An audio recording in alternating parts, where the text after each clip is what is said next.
guys, welcome to Broke Teachers Travel Podcast. I'm Marnie. And I'm Jeff. And today we are going to talk about when things go wrong when you're traveling. They don't always happen, but sometimes things go a little haywire and you have to kind of deal with a little bit of chaos. But don't get upset.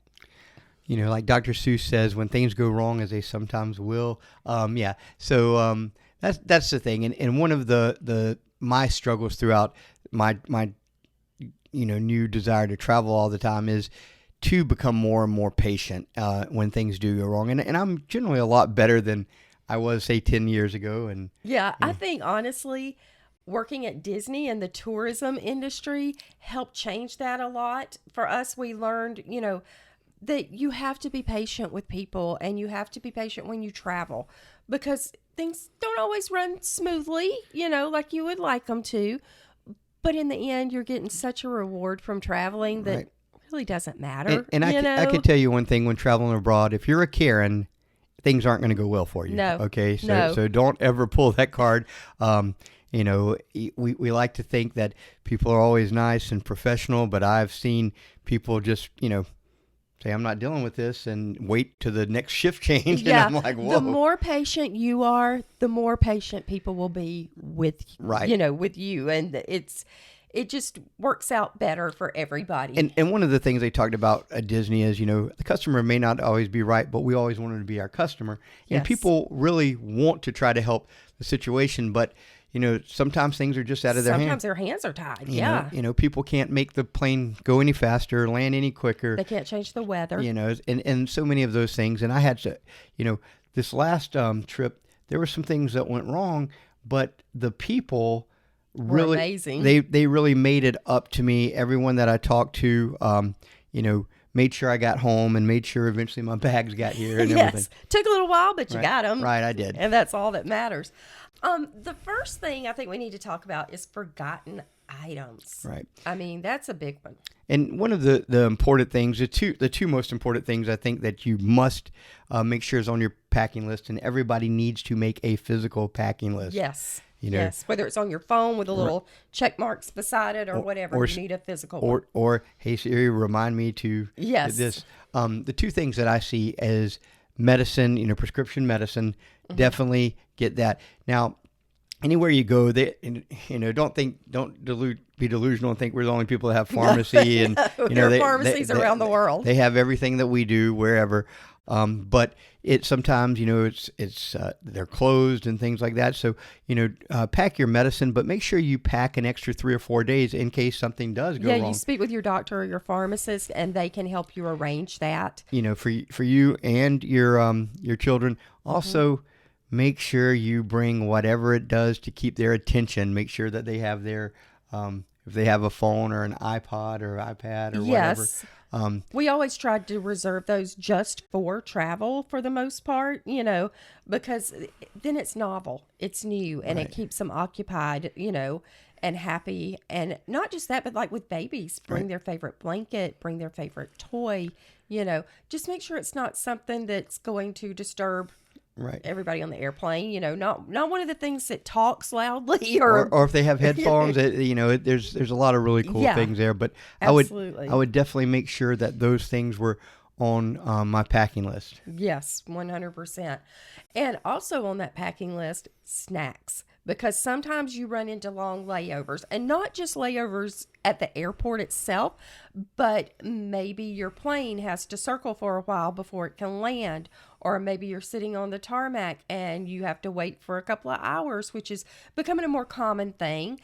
It just depends on the situation, but sometimes you're without access to food. I mean, you may not be able just to run to the fast food place at the airport or grab something out of a vending machine. So grab some like granola bars, some non-perishable type stuff, granola bars, beef jerky, things like that, and keep several of them in your bag that you have with you. I usually take one snack per day, even if I don't eat it. My go-to is beef jerky and usually gummy bears. Those are the two things. But that issue, that incident that you were explaining, that actually happened to me, is that there was a thunderstorm and we had to circle for an hour and a half, and then that was in Boston, right? And so it was about a 3, almost 4 hour delay. And so my my friend that I travel with looks over and says, and this is coming back, and he says, "Do you have any more beef jerky?" And I look, and I have 2 pieces, and that was it, So The last of it, but it got you through. And I'd started with 15, but it was the last, but it got us through, and so it was. We weren't in immediate danger of starvation, but it was nice to have. Yeah, and this is something that you've talked about many times: is the security. Oh yes, and not being aware. And one of the things is we have very, very secure airport facilities and things like that. We go through, all of our checks. Well, every other country does that too. But there are a lot of places that there is heightened security, even more than I think what we see every day. And so for people, for the first time, it may be a little, overwhelming. It looks different. And so, you walk off the plane and you see military people, not police officers, not TSA. Mm-hmm. You see the military, and they have, their full military gear and everything. They're fully armed, yes. And that's a big deal. I remember in Italy. The first time I saw it, I was like, wait a minute. Is something going on? Is something happening that we're not aware of? Is there some sort of event or something? And I'm looking around like, what are you talking about? And she's like, oh, look. And I'm like, what? And she says, there's guys, man. And I was like, oh, no, that's just, and the military there back up the local law enforcement police, and the sheriff's department. So they back that up. And here, because of the way our government is designed, that doesn't happen. And so when you see that for the first time, it can be intimidating. It can be intimidating. Yeah. But it's actually pretty common across the world. And you would much rather be safe. You would rather those people do that. I won't tell the story, I will, about the time the talcum powder spilled on my oh yes, my suit, my bag, and then I was in Italy, and they kind of detained me and asked me what that was, and I didn't know the word for chafing, but finally we figured it out, and they were like, okay, so that took a few minutes, but you got it figured out, and that was one of the things. But again, when you see these guys with kind of, just yes sir, do what they say. Yes. One other thing that I learned this time that I didn't realize is, in Turkey, once you enter the airport and you go to your waiting area, it is sealed behind bulletproof glass. And so once you, there's at Istanbul, I think there was 4 security checks to get even to the gate. To the gate, wow. And and again, that's just the world that they live in and that we live in. But there was 4, and in the last one, I was like, hey, I'm going to go grab a Coke, and the lady says, what do you mean? I says, well, I need it. She says, you can't do that. And I'm like, well, why can't I? And she says, because you've already been through here, and I've already scanned your ticket. Now there's bathrooms and water fountains and everything inside that. But once you go through there, if it's a country like that, I don't even know what it's called, but I know that they don't let you go in and out like we do here, US, because it's sealed in. So that was another thing that was a little different for me. But, again, all of the things in the world, you want to be safe. You want to make sure. I would much rather have to go through 4 bag checks and security deals and not have that than to risk anything, happen to anyone. 100%. Something that I've thought about several times, and we've experienced this with students, is remember not to try to bring back items that are too large when you come home, because they're not going to let you bring them. They're not going to let you through, security with it. That's in your carry-ons we're talking about. In your carry-on. Remember liquids, 3 ounces, 3.4 ounces, I think it is. Things like that. Jeff had a student that couldn't bring some honey back to his grandmother because it was too large of a container of it. And one of the things you have to be careful with is if you put wine, olive oil, and things like that in your check bags, understand that, they're not always so gentle with that stuff. And we've had stuff broken. I've had statues broken that I had placed in there, and it was very well wrapped. And yet, if that happens, you don't want your bottles of wine to be broken, and it won't only ruin the wine or your whatever, it's going to ruin your clothes. And my suggestion, have it shipped home. Have it shipped, and it's going to be a little more expensive, but you have insurance on all of that, and I think for most things it is that way. I'm not sure if there are some exceptions, but I just know it's always appeared to me that they've made me pour out anything that was, even if it was a sealed soda or sealed whatever, they made me pour it out. And because you couldn't bring it past the liquid. It's for safety. Right. It's for safety purposes. So, don't get upset about it. Just know that that's, the rules when you go in, and then everybody's good. Just follow the rules and you'll be fine. And when you're thinking about souvenirs and things like that, if it's liquid, have it shipped here. I know that I like to pride myself on taking a backpack and every now and then a carry-on. But when I was in Greece, I bought so many souvenirs that I ended up having to buy a duffel bag. They were soapstone statues, weren't they? Yeah, and I had to buy that, some luggage over there to get it back. So, just keep that in mind. Again, I wouldn't ship soapstone, I wouldn't ship wine, olive oil, anything like that, or not Put ship it as I wouldn't put it in my check bag. my check bag. I would ship it, 100%. Now, the next two, I think we kind of need to combine them because this was your experience, and this is where things went a little haywire on your last adventure, was misconnections and lost luggage. They kind of went hand in hand this time. And again, I always like to just do carry-on, so it's with me the whole time. I don't have to worry about finding my luggage and then going through customs. But absolutely. So one of the big issues is that starts it all is a misconnection. Yes.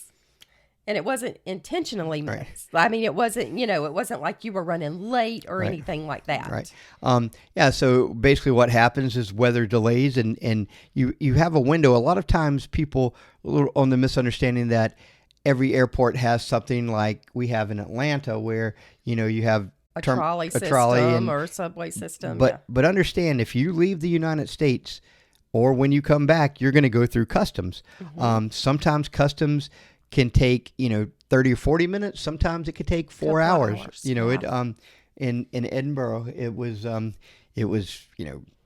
summer, and it took customs maybe 3 or 4 hours. Mm-hmm. We kept looking, and that's where we missed the plane, was in Edinburgh, and we did it because the connection was late because we had to go through customs. Plus, their plane was actually late. Right, our plane was about an hour late. I had about a 3-hour window built in. Plane was an hour late, in customs it took over 3 hours to get through that, so we missed it.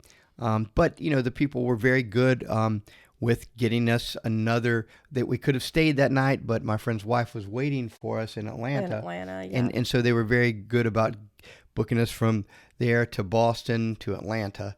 But yeah, it caused a couple of issues because when we got in Boston, there was another weather delay, and it was there were thunderstorms everywhere, and we almost missed that one, but we got it. And then when we were on the way to Atlanta, I was frustrated because there was no way I was going to make the Atlanta to Panama City plane. It just wasn't going to happen, and that was the last one of the evening. And this lady I was talking to beside me, she was a Delta flight attendant, and she made some magic happen whenever I got out of the plane. They had someone on a cart waiting there, and they whipped me down. I was the last to the last gate. I was like at gate 28. My gate was gate 1. She took me there. She was yelling as we're going, "Don't close that gate!" And I got home that night, but my luggage didn't. Your luggage did not. The whole issue in Scotland is where things went a little crazy, and somehow the luggage stayed there when you traveled, and apparently went multiple times back and forth from Paris to Scotland, and like there were multiple tags on your suitcase that showed the evidence of it going back and forth several times. And I had it tracked, and so every time I would look, it's like, no, it's in Charles de Gaulle right now. No, it's in Edinburgh right now. And and that was annoying, but honestly, stayed on the phone for a couple of days, and they they made it right. My stuff came in, and they actually delivered it to our house. Right. And it's one of those things, guys, that I know most airlines, if something like that happens and you're somewhere, say if you were going there instead of coming back, the luggage will get there, or if not, they'll compensate you for it. Yes. But, and I didn't file, and I probably should have. But, if you need, clothes, or if you need something within reason, they'll make it up to you. Yeah, they'll reimburse you as long as you can provide the receipts and stuff most of the time for, basic needs. they will try to help you make it right. And that's a big deal. Right. And just the people are very good. If you call customer service, they'll talk to you. And, I got really frustrated, about that. And I was frustrated, about the situation, but I could tell you Delta had some amazing people, Yes. that said, man, coach, we'll make sure we'll make sure you get to you, blah, blah, blah. And then, like I said, I get this call and it says, hey, I've got your luggage. So we didn't have to go to the airport. We didn't have to do anything. The other thing is if you're flying in Europe and on vacation there and there are delays, they have to, if it's more than like 8 hours, they have to put you up for the night on their dime. They have to feed you on their dime. And you could file for like some sort of compensation, which can be anywhere between $400 to $800. Oh, wow. Yeah, and so So they take it very seriously. they do. They want everything to be efficient. And the reason that we weren't able to do that was because so much of that was the issue not from Europe to the United States. It wasn't from, if it had been from Paris to somewhere else, then that would have been. But it's cool to know. But the big thing is when things go wrong, take a deep breath, find your happy place, and as we say, pack your patience. Yeah, and it's hard, man. I pack it and pack it tight, and then sometimes it opens up, man. And but just try to be understanding. Again, the people there are working, in the airlines. They can't help the weather. They can't help the situation. No. But what they can do is they could, really make things better for you. Like in, the lady that with Delta, I mean, she didn't have to do that. I was having a bad day. She made sure I got home that night, and instead of having to spend the night in an airport or whatever, and she didn't have to do that. So, I think I ended up picking you up at the airport about 11, right, something like that. And so you made it in, right. The day I was supposed to, just took the scenic route through Boston. Yeah, exactly.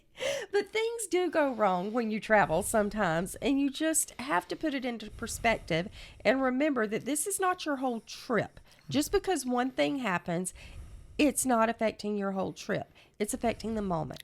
So keep it in perspective and work from there. And things will get better. And find your happy place, because, and I used to be bad about this, and I think I'm a lot better now. But, when the first thing goes wrong, and then if you're just sour about it, you're not going to enjoy it. Things are going to roll downhill. It's like, I've had an amazing vacation, my bag coming in 2 or 3 days later, that took nothing away from just the joy that I had.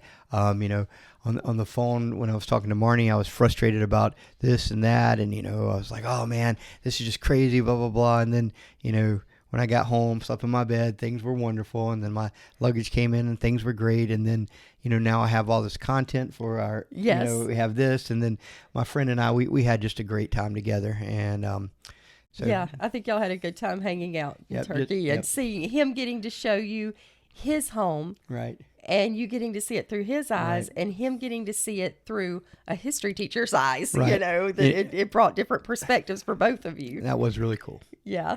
Well, I think that's going to do it for this episode, guys. Thanks for hanging out with us. And as always, thank you for subscribing and commenting. And if you have any tips or suggestions or ideas, thoughts, anything, just want to talk travel, drop us a comment on any of our social channels, on YouTube, wherever you are. Just drop us one. We would love to talk travel with you guys. And remember, follow us on socials. Check out our website, broketeacherstravel.com. And we love hanging out with you guys. Remember, break the monotony, Not the bank. Have a great weekend.